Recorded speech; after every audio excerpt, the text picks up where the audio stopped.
There are movie cars that look cool. And then there are movie cars that burn themselves into your memory the first time they roar onto the screen.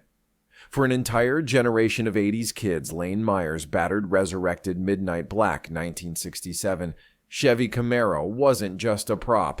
It was the car. The car that felt dangerous, rebellious, and impossibly alive in a film that was never supposed to be a car movie in the first place. It wasn't perfect. In fact, it barely worked. But maybe that's what made it unforgettable. This Camaro didn't rely on glossy polish or Hollywood shine. It clawed its way out of a literal junkyard, carried Lane through heartbreak, humiliation, and revenge, and somehow became the emotional heartbeat of Better Off Dead. Fans would swear it looked different in every scene, sounded nothing like the real engine under its hood, and behaved like it had a mind of its own. And honestly, they weren't wrong. Because behind that iconic transformation montage and those adrenaline-soaked drag race sequences was a car held together by glue mismatched tires, welded gears, and 1,000 last-minute decisions made by a desperate crew working with a tiny 1985 budget. What audiences saw as cinematic magic was behind the scenes a chaotic symphony of mistakes, improvisation, bizarre choices, and once-in-a-lifetime accidents.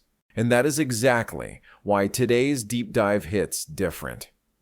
We're counting down 20 of the strangest, funniest, and most unbelievable facts about Lane's Camaro. A car that changed colors on its own, secretly hid a nitrous system no one dared to use, switched model years mid-scene, and even played a role in near lawsuits, broken props, and a director's worst 2 seconds on set. This isn't just movie trivia. This is the true story of a car that became a legend, not because it worked, but because it didn't. Welcome to the real unfiltered saga of the 1967 Camaro from Better Off Dead. 20, the hood scoop. That lied to everyone. It's almost poetic that the very first thing people notice on Lane's Camaro, that aggressive attitude-filled hood scoop, was never real to begin with. It didn't feed air, didn't cool anything, didn't improve performance. It was quite literally glued on. The prop team bought a cheap fiberglass scoop from a local auto parts store, slapped it on with industrial adhesive, and decided, yep, that looks awesome. And honestly, they were right. The scoop perfectly captured Lane's teenage desperation to look cooler than he felt, a visual metaphor for trying hard, failing, trying again, and faking confidence until it finally sticks. Years later, when fans restored the actual movie car, they had a choice: remove the fake scoop and make it mechanically accurate, or honor the movie's scrappy spirit. They kept the scoop, because sometimes the lie becomes part of the legend, and if you look closely, adhesive residue and mismatched drill holes still tell the whole story. 19. The paint that changed color. Like a mood ring, most movie cars are polished to perfection, but this Camaro went through something closer to an identity crisis. Throughout filming, the car appears in 3 different shades of black shiny matte, even slightly blue-black under certain lighting. Not because it was intentional, but because the original paint was so oxidized that every time the crew buffed it for a scene, it got darker. Eventually, the continuity team simply gave up. No one expected fans to notice, and for decades, no one did. Then one obsessive fan went frame by frame and discovered the car literally shifting color as it drove down the street. Sometimes the crew even sprayed it with a dulling agent to make it match earlier scenes. But the spray wore off mid-shot, creating a chameleon-like effect. When restorers finally analyzed the car, they found 7 layers of paint ranging from flat primer to metallic blue-black clear coat. This Camaro wasn't just a project car. It was a rolling scrapbook of on-set panic fixes. 18. The 3000 Nitrous system. No one was brave enough to use. In one of the wildest behind-the-scenes decisions, the crew installed a fully functional nitrous oxide system in the trunk bottle lines, solenoids, everything. The original plan was hilarious. Lane accidentally triggers nitrous during the drag race for comedic effect. But then John Cusack learned what nitrous does to an engine. He became convinced the car would explode. He refused to film the stunt even after the director tried to prove nitrous was safe. There's reportedly footage of that argument somewhere. In the end, they filmed the race without it and added dramatic engine sounds in post. The craziest part: the studio had already spent $3,000 in 1985, money installing the system a fortune for a low-budget film. When the car was eventually sold, the new owner was stunned to find a pristine nitrous kit that had never been used once. He used it a single time and immediately chickened out just like Cusack. 17. A dashboard from the wrong car. 3 days into filming, disaster struck. A crew member accidentally spilled an entire thermos of hot coffee onto the original 1967 Camaro dashboard. In the California heat, it soaked deep into the padding, grew mold, and smelled so bad the actors refused to get inside. The transportation department had 24 hours to fix it, but no 67 Camaro dash was available anywhere in Los Angeles. So they grabbed a dashboard from a 1969 Pontiac Firebird in a junkyard and installed it. They assumed no one would notice. They were wrong. Firebird owners recognized the wrong gauge cluster, the misplaced radio, even the glove box handle. It became a running joke. Better Off Dead didn't just feature a Camaro. It featured a Camaro wearing a Firebird costume. And when restorers rebuilt the movie car decades later, they didn't correct it. They kept the Firebird dash because by then it was part of the car's cinematic DNA. 16. Cusack couldn't drive stick, so they welded the gearbox. This one is almost unbelievable. John Cusack did not know how to drive a manual transmission when filming started. The Camaro they bought had a 4-speed manual, but instead of teaching him, the crew made a choice that every mechanic would call criminal. They welded the shifter into third gear, permanently. That meant every driving scene was done in third, starting, stopping, parking, everything. The clutch died by day 2. They replaced it 4 times. Cusack never actually shifts on camera. His hand just pretends to move. Shifting sound effects were added later in post-production. When fans restored the car years later, the transmission was so destroyed and fossilized in third gear that it required a full rebuild. It might be the single most chaotic solution in movie car history. And somehow, it worked well enough to make it on screen. 15. The engine sound wasn't a Camaro at all. If you've ever watched Better Off Dead and thought, wow, that Camaro sounds way too powerful, you were right. Every single engine note you hear in the film, the idle, the revs, the acceleration came not from the Camaro, but from a 1978 Corvette with a built 427 big block. The real Camaro's engine, according to the sound director, sounded like a sick lawnmower. So they parked a Corvette, recorded its thunderous roar for hours, and dubbed those growls over every scene. But here's where it gets hilariously sloppy. They didn't even try to match the RPMs. There's a moment where the Camaro is clearly idling quietly, yet the audio is screaming like it's ripping down a drag strip. Another shot shows it accelerating slowly, but the sound is full throttle madness. Camaro owners immediately recognized the mismatch. The cam lope was wrong. The exhaust note was wrong. Everything was wrong. It became a running joke at car shows. The Camaro that secretly wished it were a Corvette. Some fans even gave it a nickname, the Camarovette. 14. There were actually 2 cars, and one wasn't even a 67. Most viewers believed the production had 1 hero car. In reality, they had 2, a pretty car for close-ups and a rougher stunt car for driving scenes. But here's the twist. The stunt car was not a 1967 Camaro. It was a 1968 Camaro disguised with 1967 badges. The transportation team found a beat-up 68 for cheap and figured close enough. They swapped grills glued on badges and hoped no one would notice. They were wrong, but it took decades to uncover.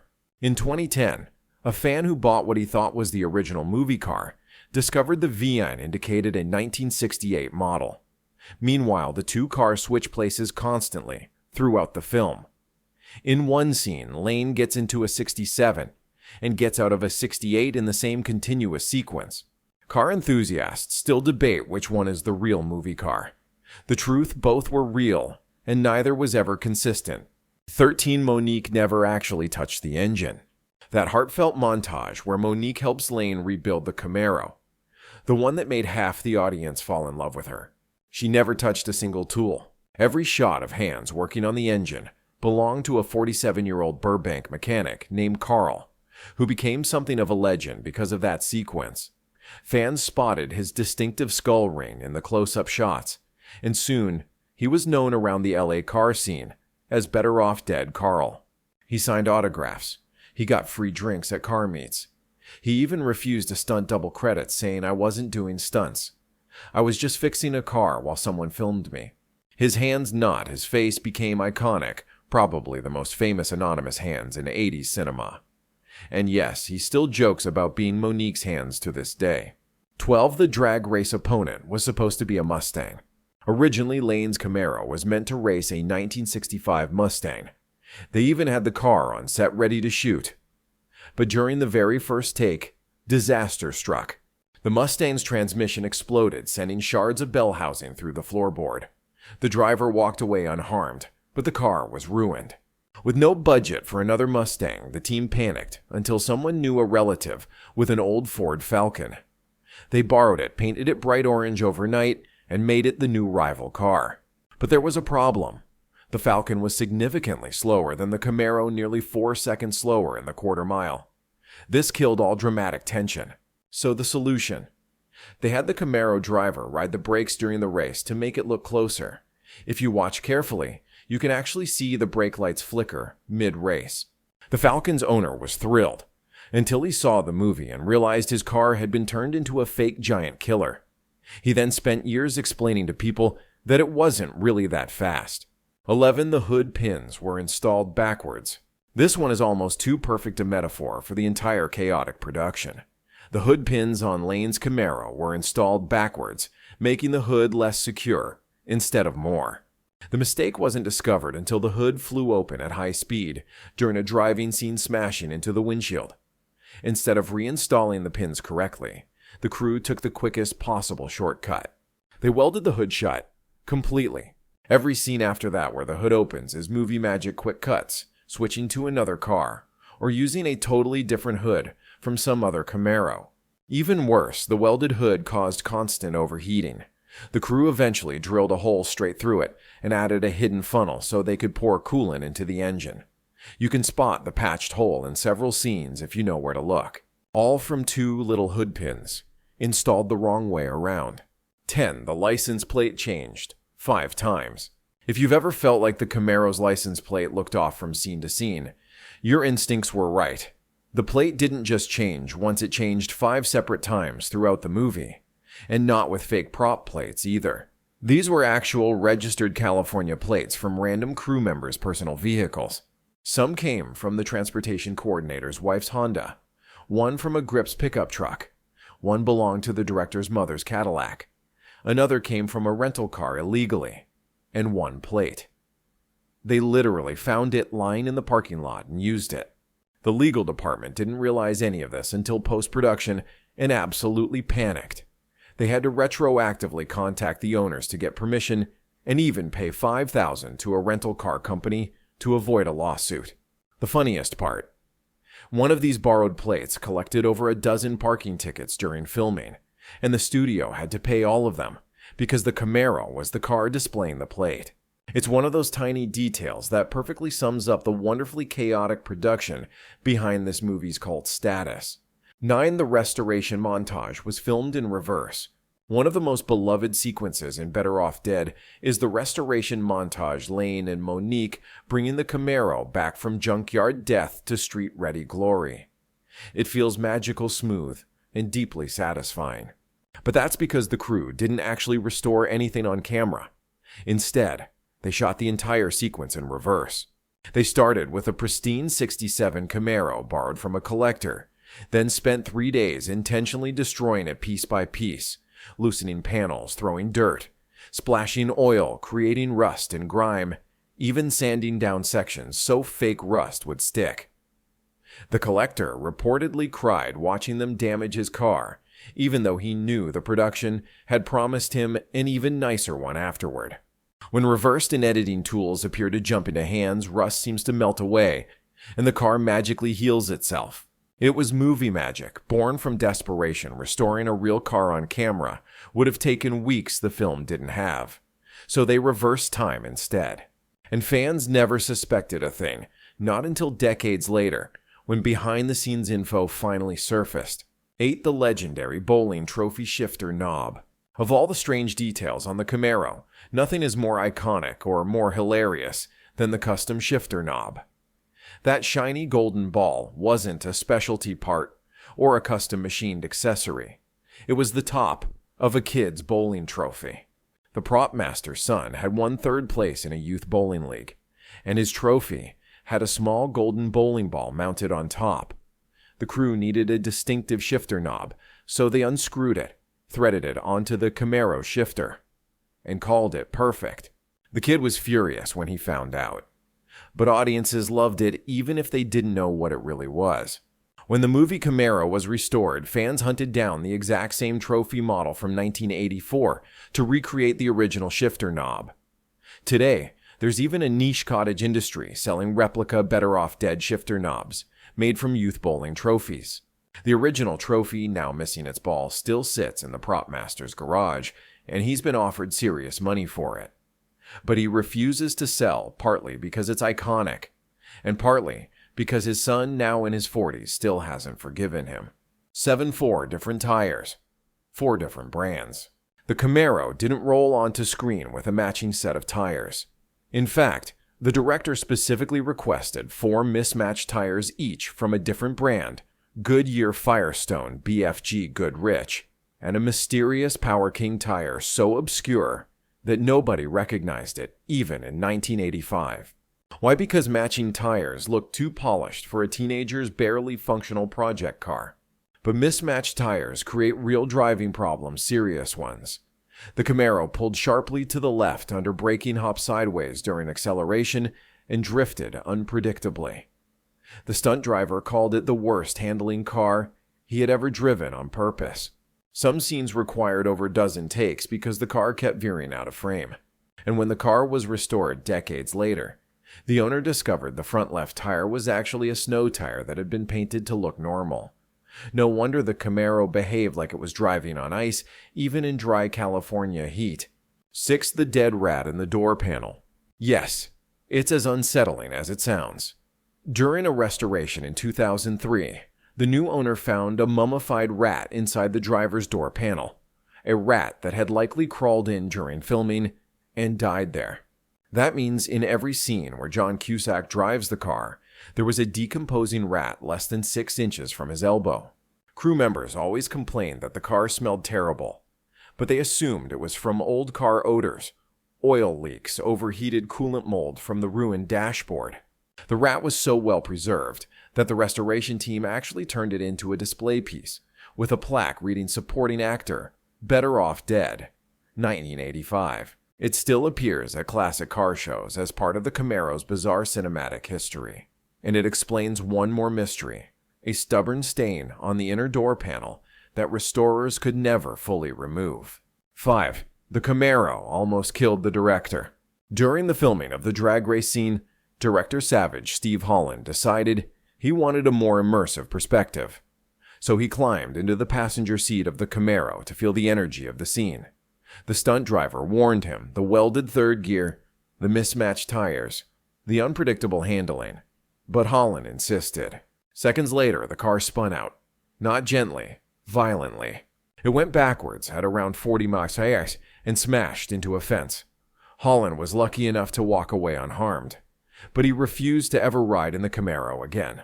The fence they destroyed ended up belonging to a lawyer specializing in personal injury cases.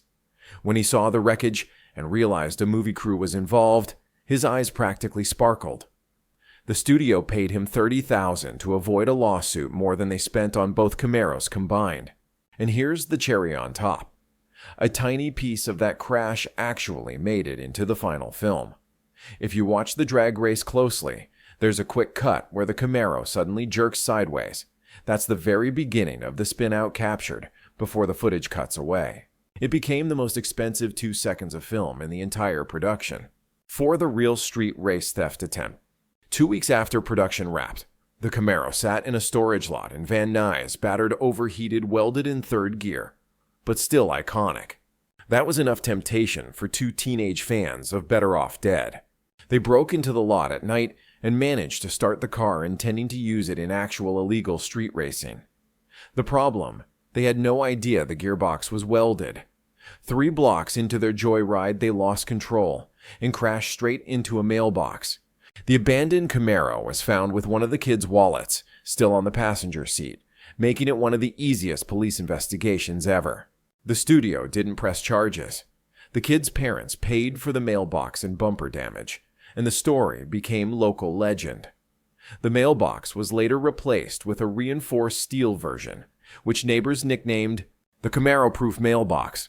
Those kids, now in their 50s, still brag about the night they almost stole the movie's hero car, only to be defeated by Third Gear. 3 of the rally sport badges were upside down. This mistake is so perfectly absurd that it feels scripted. The RS badges on Lane's Camaro, a detail any Chevy enthusiast would instantly recognize, were installed upside down for the entire movie. Nobody on the crew noticed, not the transportation director, not the car-savvy crew members, not even the director himself. The error only came to light when the movie hit theaters, and Chevrolet reached out with a sharply worded letter pointing it out. By then, it was far too late to fix. The production assistant, who installed them later, admitted he just guessed which direction they should face, and thought the S looked like a number 5, so he oriented the badge to read like R5. Studio executives panicked, at first fearing a lawsuit or a forced recall of the film. But Chevrolet's legal team ultimately decided it was free publicity showcasing that even Hollywood needed GM expertise. Today, many fan-built replicas intentionally mount their RS badges upside down as a tribute to the movie's accidental charm. 2, the current owner, won the car in a poker game. After the film wrapped, the Camaro's life became even stranger. It changed owners 6 times, then resurfaced in Las Vegas in 2018, not at an auction, not in a private sale, but in a high-stakes underground poker game. A casino executive desperate and overconfident put the Camaro up as collateral. He lost to 4 aces. The winner had no idea what Better Off Dead even was. He just thought he won an old classic car. But when he learned about its history, something flipped. He became obsessed, spending more than $200,000 on a complete restoration, tracking down original parts, and even hiring a private investigator to find the original bowling trophy shifter knob. Now he brings the car to every screening within 500 miles, and charges exactly $2 for photos mirroring the drag race bet in the movie. He's made around $12,000 so far, meaning he needs about 400,000 more fans to break even. If stubborn passion counts as horsepower, he has the most powerful Camaro in the world. John Cusack has never acknowledged the car exists. Out of all 20 bizarre facts surrounding Lane Meyer's Camaro, this final one is without question the strangest and maybe even the saddest. Despite the car becoming a cult icon inspiring decades of fan restorations, screenings, and memorabilia, John Cusack has never once publicly acknowledged the Camaro. Not in interviews, not at conventions, not during Q&A panels, not even when the actual restored movie car was parked right in front of him in 2012. He walked past it without a glance. Fans have begged him to sign model replicas of the Camaro. He's refused every single time. Some have tried asking about it in interviews. He dodges the question. Others believe he avoids the topic because he's openly stated he doesn't like Better Off Dead and regrets making it. But crew members, the people who were actually there, say the truth may run deeper. According to multiple people who worked on the film, Cusack struggled badly with the car during production because he didn't know how to drive a manual, and because the crew welded the shifter in third gear. Nearly every driving shot where you can't see his face is a stunt double. He reportedly spent long, frustrating hours practicing in empty parking lots. The car stalled, lurched, overheated, jerked sideways on mismatched tires. One crew member said Cusack referred to it not as a hero prop, but as my four-wheel humiliation. Imagine being the lead actor in a movie where the car becomes more beloved than you, and you can't even drive it properly. 40 years later, he still won't talk about it. Not even once. It is fittingly the most Better Off Dead fact of all. A story about a car that came back to life for millions of fans, but never for the one person who sat behind its wheel the most. Some movie cars become icons because they're fast, flawless, or engineered to perfection. But Lane Meyer's 1967 Camaro became legendary for the exact opposite reasons. It wasn't polished. It wasn't reliable. It wasn't even consistent from scene to scene. It was a barely running collection of glued-on parts, mismatched tires, wrong-year components, welded gears, borrowed plates, fake sounds, and accidental details. And yet somehow, it became one of the most beloved underdog cars in 80s cinema. Every flaw told a story. Every mistake became a memory. Every behind-the-scenes mishap turned into the kind of movie magic no budget could ever replicate. Think about it, a fake hood scoop that fans insisted on keeping. Paint that literally changed colors depending on the day. A nitrous system worth thousands that no one dared to use. A Firebird dashboard living proudly inside a Camaro. Two completely different model years switching places without anyone noticing. A drag race salvaged thanks only to brake lights and clever editing.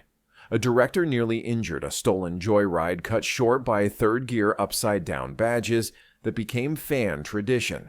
A poker game that changed the car's destiny. And an actor who still pretends the car never existed. The Camaro from Better Off Dead wasn't just a vehicle.